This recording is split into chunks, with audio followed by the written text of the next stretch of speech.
It says here the WNBPA is still waiting a response to a proposal. And the WNBA just did what the PA have done. They went to social media, they went through a journalist. They literally they decided and just said, you know what? It doesn't really matter.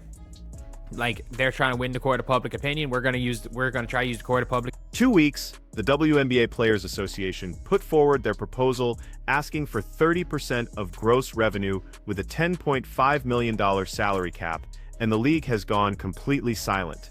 Not a counteroffer, not a negotiation session, just radio silence. And if you think that's an accident, you haven't been paying attention to how this entire negotiation has played out. Because what we're watching right now is a calculated power move, and it reveals exactly who holds the leverage in these talks. So obviously the league gave a bunch of proposals, and the WNBA one, they believe that what the players have asked for is so crazy that they're just not responding.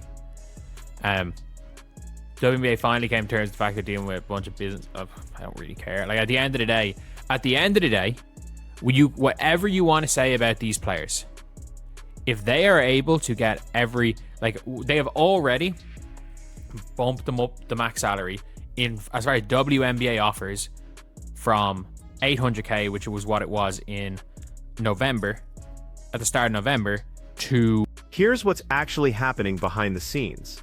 The league spent months accusing the players of negotiating through social media instead of in good faith. They complained that the Players Association was leaking details to journalists, trying to win in the court of public opinion rather than at the bargaining table. And you know what the WNBA just did?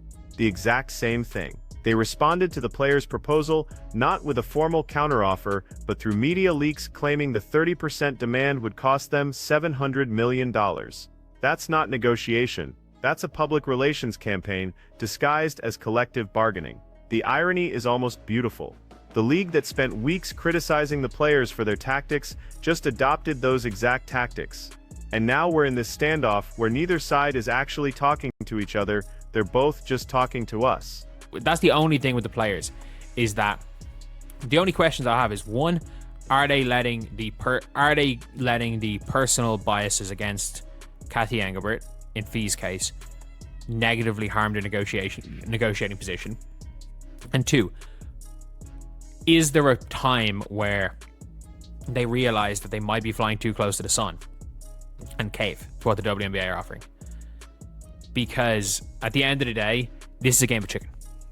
This is a game of chicken, because this isn't like the NBA lockout of the last time there was one. Isn't like that. This is genuinely one of those ones where this is a game of chicken. But let's talk about what this silence actually means strategically. When you refuse to respond to a proposal in a negotiation, you're sending a very specific message. You're saying the ask is so unreasonable that it doesn't even deserve a counteroffer. You're saying we're not in the same ballpark, we're not even playing the same sport. And more importantly, you're testing whether the other side will blink first. This is textbook game of chicken. The WNBA is betting that the players need this deal more than the owners do. They're betting that if they just wait long enough, the Players Association will come back with a more reasonable number without the league having to give anything up. And here's the thing, they might be right. Because while both sides need a deal to happen, the players have far more to lose if it doesn't. It doesn't benefit anyone for nothing to happen. Both sides need something to happen. And both sides at the same time one side wants to make as much money, the other side wants to. Both sides want to make as much money as possible. It is at the stage now where this is the WNBA's, the hand they're playing in this game of chicken. This is the hand they're playing. And that they're not responding and seeing if the WNBPA, instead of coming back with a counteroffer, seeing if the WNBPA come back with a counteroffer themselves, which they're probably going to counteroffer and go slightly under it to eventually get to the point they want. Think about the math here. The league already moved the max salary from $800,000 in early November to $1.3 million. That's a $500,000 increase in less than 2 months. The players' tactics have been working. They've extracted major concessions by being aggressive, by going public, by creating pressure, so why would they stop now? But there's a dangerous line between effective leverage and overplaying your hand. The question everyone's asking is whether the Players Association is flying too close to the sun. Are they letting their personal feelings about Commissioner Cathy Engelbert cloud their judgment? Are they so focused on winning the public battle that they're losing sight of what's actually achievable at the negotiating table? But it is one of those things where it's like 2 weeks. They haven't spoke to the players in 2 weeks. So now you've obviously got the players talking. The players are now coming out saying they think something's going to get done. I think this is, again, I don't know what's going on. This is my prediction for what's going on. That the league who have been constantly arguing that the players are using social media, that they're not arguing in good faith, that they're lying, they're trying to get the public, they're trying to use the public in their negotiations, and the league have probably just said, well, if you're not going to argue. And this is where the Breanna Stewart comments about potentially sitting out become crucial context. When you have star players publicly floating the idea of not playing, that's supposed to be leverage. That's supposed to make the owners nervous about losing their most marketable assets. But it can also backfire spectacularly, because the moment you threaten to walk away, you're inviting the other side to call your bluff. The WNBA's silence is essentially doing exactly that. They're saying, okay, you think you can sit out, you think you have alternatives, let's see how that plays out. Because the reality is that these players will never make the money they're being offered right now anywhere else. Unrivaled is paying them well for a few months, sure, but that's investor money funding a startup league that might not exist in 3 years. The WNBA is offering guaranteed contracts in an established league with a new media deal that's about to inject real money into the system. Like, we're going to negotiate in good faith. It's the one thing that we've heard more in the last week from the players than any other time was negotiate in good faith from Kelsey Plum and Breanna Stewart. So clearly, and that has all been since the Nafisa Collier thing. And I do think there has to be damage control, because that is the word. Like, I like Fee. I like the fact she set up Unrivaled. I think it's going to be a failing league. I think it's going to fail, but I like the idea of it. It's gotten players paid for a couple of years. Now here's where it gets really interesting. Since this 2-week silence began, we've heard Breanna Stewart and Kelsey Plum both use the exact same phrase multiple times, negotiating in good faith. That's not a coincidence. That's message discipline. That's damage control. Because the league's refusal to respond is effectively accusing them of not negotiating in good faith, and the players know it. When you leak your proposal to the media before the other side has a chance to respond privately, that's not good faith bargaining. When you threaten to sit out before exhausting the negotiation process, that's not good faith bargaining. The WNBA doesn't have to say any of this out loud, because their silence says it for them. And now the players are scrambling to reclaim the narrative by repeating that phrase over and over, trying to convince everyone, including themselves, that they're the reasonable ones here. At the end of the day, look, it's one of those things where the league is using every bit of leverage they have, just like the players are using their leverage. And by not responding, the league are probably trying to say, well, you need this league more than we do, which I do think matters. I do think is true. I do think who has the most. I think this is the first time the players have any leverage in CBA. I still think the owners have more leverage. I think the WNBA is like, these players will never make the money they're being offered right now if the league stops. Like, I know people like to say, oh, look at all these players coming through in college, but it's like, historically, college players haven't been able to translate viewership wise. There's just been one. There's literally been one that's translated, and Juju isn't even doing well. Doesn't even do great viewership wise in college. So I don't think she's a good option. Caitlin's the only player who's ever translated viewership wise, and she didn't even fully translate, to be honest. So anyway, yeah, that is the video. Let me know what you guys think in the comment section below, and as always, thank you guys for watching. So where does this actually end up? Let's game this out. The Players Association asked for 30% of gross revenue. The league leaked that this would cost $700 million, which is their way of saying absolutely not without formally saying it. But here's the thing about negotiations. The first offer is never the final deal. Everyone knows that. The players know that. They didn't actually expect to get 30%. That was an anchor, a starting point designed to make their real target seem reasonable by comparison.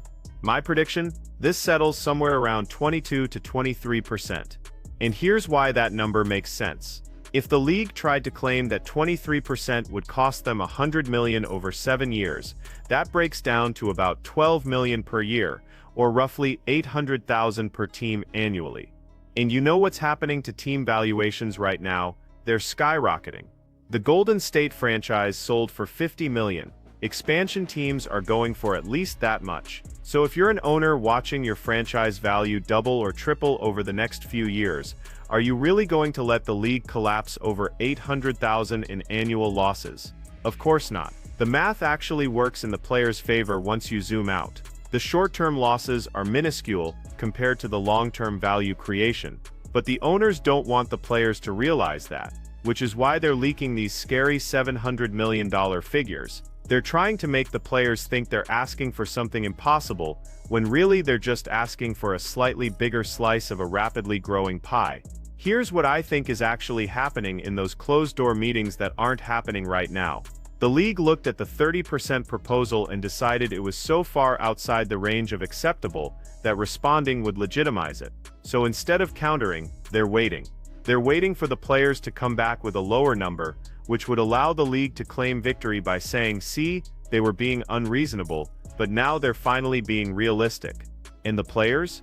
They're probably having internal debates right now about whether to hold firm or adjust their ask, because every day that passes without a response is another day of pressure building on them.